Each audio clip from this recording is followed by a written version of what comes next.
Senate Republicans blocked a bill to impose a minimum tax rate of 30% on American millionaires. You likely know it as the Buffett rule, named after billionaire Warren Buffett. He supports higher taxes on the rich. The Democrats fell 9 votes short last night. President Obama has called the bill, quote, only fair, but Republican leaders have called it a silly political ploy. A lot of Americans seem to support the tax increase on the rich. A new CNN opinion research poll shows 72% of Americans actually favor the millionaire tax hike.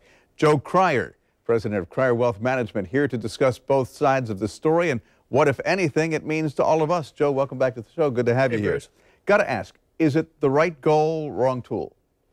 Well, that's a pretty loaded question to start off with. I think the goal is right, and the tool, it depends on your perspective. You know, yes, it is a political ploy, and yes, it is kind of laying the groundwork to perhaps even paint Mitt Romney into a corner come this fall. Yeah, and that's what I think bothers a lot of people about it. It's a political tool, and we'll talk about that in a second. Let's talk about exactly what the Buffett rule is all about, who it targets. It targets people earning more than $1 million a year.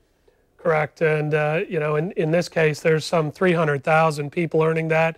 This would affect about 210,000 of them that must pay 30%. And when you look at it, those people currently are paying about 25% on average, so it's a 5% incremental tax increase. The interesting thing is sort of the way that it's going to try to go about doing this, and I think it would be very difficult to implement. All right, let's go back to this being a political tool. It ain't going away, even though the GOP voted it down last night.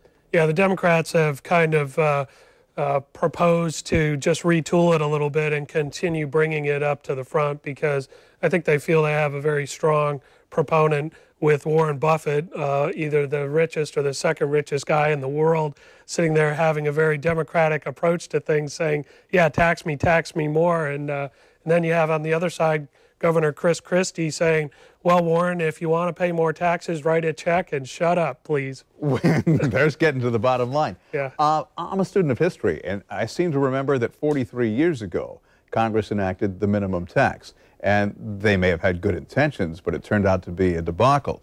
Could this be history repeating itself if it's adopted? It could be. You know, on the one side, it's just another complicated twist to the IRS code that nobody understands. I can throw questions out to 4 different CPAs and get 4 different answers, all quality answers. But on the other side of it, you could say, well, hey, if we're going in the direction of a flat tax for the rich, maybe there could be a trickle-down effect if we get a flat tax for everybody. I'm not a huge proponent of that, but I am a proponent of simplifying things. We've all just been through filing taxes, the headache of that. Hey, let's cut it down, let's simplify it. Well, it's gone from being a headache to a migraine. Let's take a look at the big battles of 2012 for the Obama administration. The president's budget. Yeah, I mean, this thing is setting it up so that we can say, hey, the budget needs to be paid down, the rich need to pay more. Mandatory spending cuts. Too much spending, let's take it from the rich.